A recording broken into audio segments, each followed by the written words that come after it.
Oi, pessoal, mais uma vez estou aqui, certo? A professora Cida, biomédica, especialista aqui em análises patológicas e professora de química.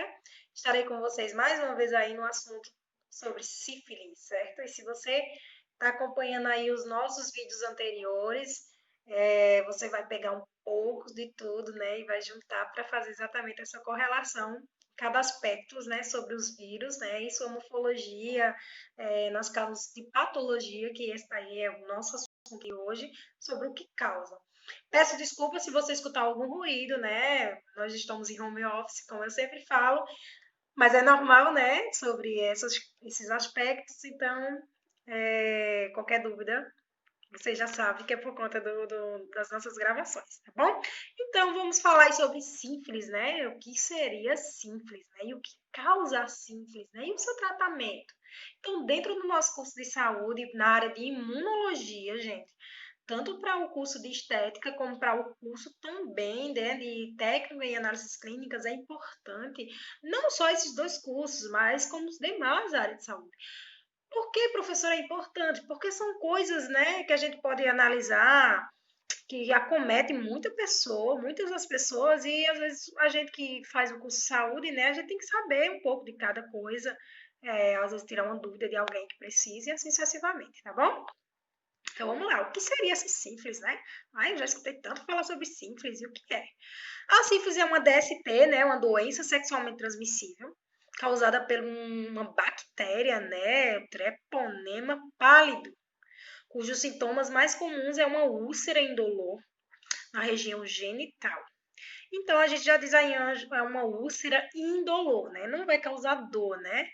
Então vai estar ali na região genital, né? É causado por uma bactéria chamada Treponema pálido, né?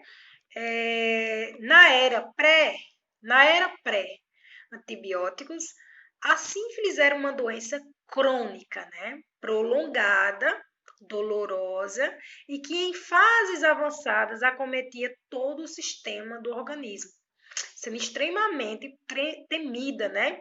E muito estigmatizada. Ou seja, hoje em dia, gente, com a evolução da medicina, né, a gente pode analisar que tudo está mudando, né? Tudo a gente está tendo aí essa visão, né? Tratamentos, está se expandindo, né? E trazendo aí bem novidades para que a gente possa tratar essas doenças que anteriormente eram bem temidas, né? Era como se fosse algo, vamos dizer assim, contagioso, né? Eu acredito que naquela época, né, muitas pessoas sofriam principalmente com preconceito, né? Às vezes até não queria ter esse diagnóstico, não procuravam também a medicina com medo de ser exposto, né? E assim sucessivamente.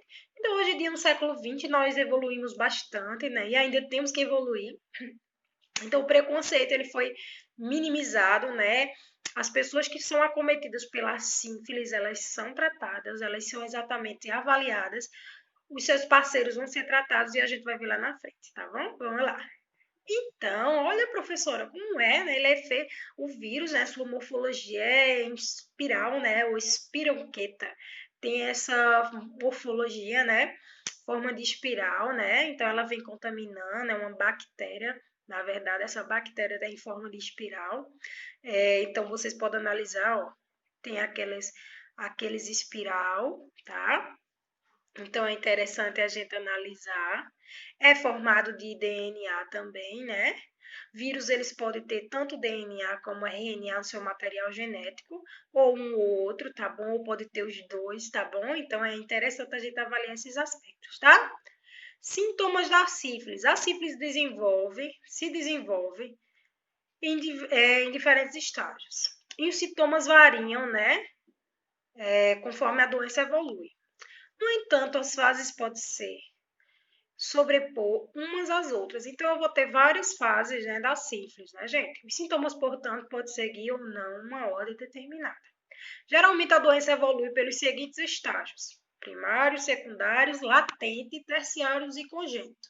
Então, a gente vai ver cada um desses estágios, certo? Principalmente o congênito vai ser quando a mãe passa para o filho, né, pelo parto, é, vertical, né? Quem tem sífilis, a mãe, é ideal a gente fazer aí um parto horizontal, que seja uma cesariana, para que aquela criança ela não venha estar acometida com esse processo bacteriano da sífilis, tá? E a gente também vai tratar aquela criança, né? Vai ter aí medicações para que aquela criança ela possa ser tratada de uma forma adequada, também o parceiro daquela mãe, né? Assim que a mãe for detectada com a sífilis. A gente geralmente faz um exame imunológico, né? Quando a mãe, na verdade, assim, a gente faz um exame com soro, né? No hospital, para a gente visualizar se aquela mãe tem sífilis ou não, né? Então, nós temos também, né? A gente utiliza uma placa chamada placa de Klein e a gente leva ali para o homogeneizador magnético, certo? E a gente vai exatamente fazer o seu exame, né? A gente leva para o microscópio, vai ver exatamente se vai formar alguns grúmulos, né? Alguns grânulos, e a gente vai ver se está positivo ou não, tá? Tendo determinado esse processo, aí a gente começa exatamente a fazer passa o exame para o médico vai acometer aquela pessoa com tratamento adequado, tá? Sífilis primárias. Como eu falei para você, eu vou ter primária, secundária, terciária e vou ter latente. A sífilis primária é o primeiro estágio. Cerca de 2 a 3 semanas após o contato, ou contágio, formam-se feridas indolores, então não vai doer, né? Ou crâncros, né? Eu acredito que vocês já escutaram essa palavra, no local da infecção. Não é possível observar as feridas ou qualquer sintoma, principalmente se as feridas estiverem situadas no reto ou no colo do útero, no caso lá dentro, né, pessoal? Por isso que a gente já vinha falando lá naquela parte de HPV sobre o exame do colo do útero, que também é importante, né? Que a gente vai falar lá na frente também sobre as vacinas, né? Do HPV. Então, as feridas desaparecem cerca de 4 a 6 semanas depois, mesmo sem tratamento. Então, no estágio primário, elas vão estar exatamente localizadas aí. Elas vão desaparecer, vão ficar silenciosas. Então, isso daí é muito preocupante, né? Ao mesmo tempo, porque é aquela doença que aparece e desaparece. Então, a bactéria torna-se dormente, inativa no organismo nesse estágio. Então, você está contaminado pela sífilis, mas não está apresentando nenhum sintoma. Porque apresentou, ela sumiu e ali você acha que está bem. Mas não, está com problema ali localizado, tá? Então, vai ficar, pessoal, com esses aspectos, ó, vocês dão uma olhadinha, né? Tem umas imagens para vocês dar uma olhadinha, né? Então vai ter essas feridinhas, né? Esses crâncos, né? Essas inflamações, né? Então é necessário que você sempre tenha aí o seu acompanhamento pelo seu médico, né? Que é o ideal, o ginecologista. O ideal é que a pessoa sempre procure o ginecologista anualmente, ou 6 meses. Se você tiver algum problema desse tipo, ser acometido ali pelo tratamento, pessoal. Então isso aí é o mais ideal, é que você não possa deixar exatamente o tratamento de lado. Porque o tratamento vai ser um monitoramento daquela evolução ou não daquela doença, tá? Então, na fase secundária, a sífilis secundária, né, acontece cerca de 2 a 8 semanas. Né? Então, a gente viu aqui na primeira que ela vai estar em quanto estágio? Vamos lá, vai. As feridas aparecem, ó, de 4 a 6 semanas, depois sem tratamento, certo? Então, eu tenho aí um tempo de cada uma, né? Então, a secundária, ela vai acontecer de 2 a 8 semanas após as primeiras feridas se formarem. Aproximadamente 33% daqueles que não tratam a sífilis primária desenvolvem o segundo estágio. Aqui o paciente pode apresentar dores musculares, febre, dor de garganta, dificuldades para deglutir. Esses sintomas geralmente somem sem tratamento e, mais uma vez, a bactéria fica inativa. Gente, então o que pode acontecer, professora? Estágio primário, aquela patologia ela vai se alocar. Aquela pessoa é uma pessoa que ela não tem um monitoramento no seu ginecologista, ela nunca foi. E o que acontece? Ela vai estar doente, vai estar, se não sair de uma forma externa, mas sair ali no útero, ela não está vendo. Como é que ela não pode ver? Exatamente porque ela não está fazendo o exame, exatamente, o Papa Nicolau, né, que a gente já vinha falando anteriormente. Então não vai ver, não vai visualizar. Então, o que acontece? Esse processo vai ser exatamente analisado com um exame invasivo, né? O Papa Nicolau. Aquele exame simplesinho, tá? Então, vai estar analisando. Nesse sinal aqui, quando não é visto no primeiro estágio, aquela doença ela vai evoluir, ela vai sofrer uma mutação, ela vai desenvolver, né? Então, a gente observa que aproximadamente 33% daqueles que não tratam a sífilis primária desenvolvem o segundo estágio. Aqui o paciente pode apresentar dores musculares, febre, porque tem um processo inflamatório, pessoal. Vai ter ali exatamente aquele processo inflamatório que vai ocasionar esses outros sintomas ocasionados pela bactéria. Então, isso é importante, ter o acompanhamento. Se tu não trata o estágio primário, tu vai desenvolver o secundário, tá? E a gente vê aí, ó, as manchinhas, ó, parece até aquelas manchas de sarampo, né? Eu não sei se vocês já tiveram sarampo, eu mesmo não tive, mas é bem interessante, ó, fica no corpo, né? A gente sabe que o sarampo ele vai dar por dentro dos dedos, né? Mas eu tô só fazendo uma analogia, só pensando aqui, tá, pessoal? Não tô dizendo que é sarampo, não, viu? Então, esses daqui são umas das manchas, né, para vocês darem uma olhadinha. Na forma latente, né? Esse é o período correspondente ao estágio inativo da sífilis, em que não há sintomas. Esse estágio pode pendurar por anos. Então, latente, ó, silencioso. Aquele estágio tá caladinho dentro de você. Você tá contaminado, mas não tá fazendo exatamente nenhuma sinalização que tu tá contaminado. Tá? Então, essa parte latente é uma parte que a gente tem que ter muito cuidado. Porque aquele paciente, ele está contaminado, mas está em um estágio silencioso, tá? Então, isso aí é interessante a gente analisar. A doença pode nunca, a doença pode nunca mais se manifestar no organismo, mas pode ser que ela se desenvolva para o próximo estágio, que é o terciário, e mais grave de todos. Sífilis terciária. Este é o estágio final da sífilis. A infecção se espalha para as áreas como o cérebro, sistema nervoso, pele, osso, articulações, olhos, artérias, fígados e até para o coração. Aproximadamente 15 a 30% das pessoas infectadas não tratadas desenvolvem o estágio terciário da doença. Por quê? Porque se tu tem o tratamento lá na fase primária ou secundária, tu tem exatamente mais chance de não desenvolver esse tratamento terciário. É tão certo, a infecção terciária, é tão certo que quem trata o primeiro não vai desenvolver o segundo, provavelmente, né? O 33% das pessoas que não tratam o primeiro desenvolve o segundo, tá? Então, necessariamente o acompanhamento médico, ele não é de forma alguma dispensável, certo? Tem que ser analisado, tem que ser exatamente pontuado, porque tu vai exatamente ser monitorada. E aí tu desenvolve aí uma grande probabilidade de tu não ser contaminado com essas outras fases, tá? Então, gente, a gente viu aí, ó, as figuras bem aqui detalhadas, ó, eu vou ter isso daqui já no terciário, tá? Ó, vai migrar para outros locais, pele, vasos, cérebro e aí sucessivamente. Algumas feridas para vocês darem uma olhadinha, tá? E isso daí é bem interessante e muito doloroso para quem sofre com essa patologia bacteriana, mas porque exatamente não teve o tratamento adequado, né? Então a gente faz uma triagem no hospital quando a gente vai tratar ali as mães grávidas. Então isso é bem relevante, bem legal, para que a gente possa já diagnosticar ali numa fase, né, silenciosa. E aquela mãe às vezes nem sabe que está contaminada, mas a gente já consegue fazer ali uma prevenção para o feto, tá? Sífilis congênita, né? A sífilis pode ainda ser congênita. Nela, a mãe infectada, né, transmite a doença para o bebê, seja durante a gravidez, por meio da placenta, seja na hora do parto, como eu já falei a vocês. A maioria dos bebês que nascem infectados não apresenta nenhum sintoma da doença. No entanto, alguns podem apresentar rachaduras nas palmas das mãos e nas solas dos pés.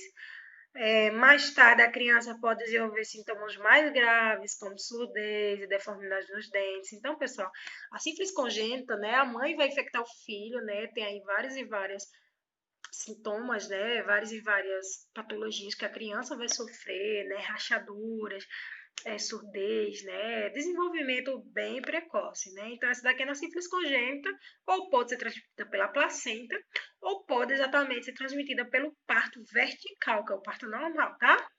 E aí a gente colocou aqui as figurinhas as fotos, né, da criança, né, ó, cometida, rachadura, tá?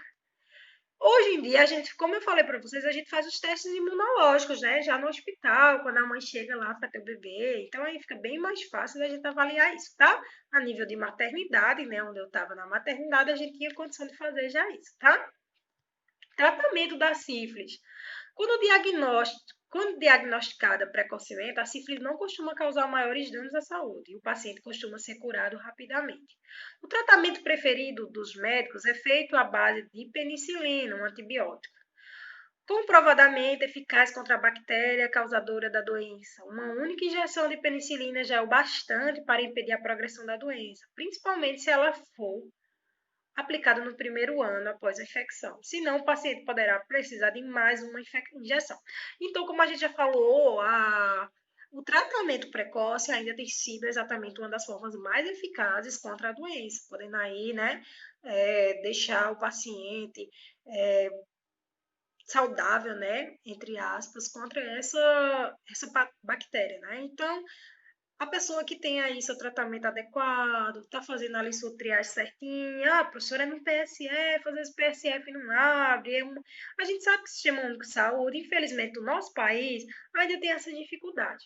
Mas o que eu aconselho você, como profissional da área de saúde? Você exatamente procurar, independentemente se demore ou não, tá? Infelizmente, tem essa demora, mas a gente está fazendo nossa parte, né? Você ainda já está ali fazendo um meio caminho, né? Tem um meio caminho andado e é ideal. Eu acredito que até mesmo esses slides, eles vão aí te orientar para você poder orientar outras pessoas que às vezes nem quer ir no hospital, que não quer ir fazer um tratamento, que não quer fazer exames, né? Então isso é legal, tá bom, pessoal? Medicamentos, né? Como a gente já falou, os medicamentos mais usados para tratamento da sífilis são bezetacil, Codox, né? Doxiliclina, eritromicina, né? Que são exatamente medicamentos para conter esse processo de desenvolvimento bacteriano. Somente o médico, né, pode dizer qual medicamento mais indicado para o seu caso. Então, não pode se automedicar. A gente sabe que a automedicação, ela traz aí transtornos, né, e traz exatamente resistências bacterianas, né, trazendo aí uma resistência bacteriana, a bactéria ela não vai ficar sensível às medicações e aí fica mais complexo para poder achar um medicamento que venha conter, né, esse desenvolvimento da mesma, tá? Prevenção. Um único modo 100% seguro para evitar a contaminação com a sífilis e não ter nenhum tipo de contato, não ter, né? É não ter nenhum tipo de contato sexual. Ter relações sexuais com pessoas distintas aumenta o risco de contrair a doença. Mas o mais importante é sempre fazer o uso do preservativo. A camisinha é a medida preventiva, não só para sífilis, né, mas contra vários e vários GSTs, né? Você pode contrair a doença tendo contato sexual com uma só pessoa, como também pode contrair após entrar em contato sexual com várias pessoas. Tudo vai depender mesmo do uso ou não do preservativo. Tá, professora? Quer dizer que eu nunca mais vou poder ter relação sexual sem preservativo? Não, pessoal. O ideal é que você tenha a sua relação sexual com uma pessoa fixa, né? Mas isso não quer dizer exatamente. Olha, o que vai ser exatamente ideal vai ser exatamente se passar pelo médico anualmente, ou de 6 meses, porque você tem uma vida sexualmente ativa. Vai fazer aí um exame tudo direitinho para exatamente fazer essa coleta. Quando tu faz exatamente esse estágio, né, essa coleta, essa prevenção, tu vai aí ajudar muito na evitar o desenvolvimento de várias e outras patologias. Então, o ideal, teve contato sexual? Procura sempre o ginecologista para fazer aquela triagem, né? De 6 meses, de ano em ano, né? Para você poder, tanto eu como você, a gente se cuidar, tá bom? Então, melhor maneira tem que ser vista pelo médico, pelo teu ginecologista, para que tu possa exatamente se guardar, se prevenir contra várias e várias doenças, tá bom? E, por fim, usa a camisinha para ter exatamente ali uma forma mais eficaz de prevenção. Tá bom, pessoal? A gente vai ficando por aqui. Daqui a pouco eu volto com outros vídeos para que nós vamos dar continuidade na nossa matéria de imunologia para o curso de estética e de análise e técnica e análise clínica, tá bom? Até mais, pessoal!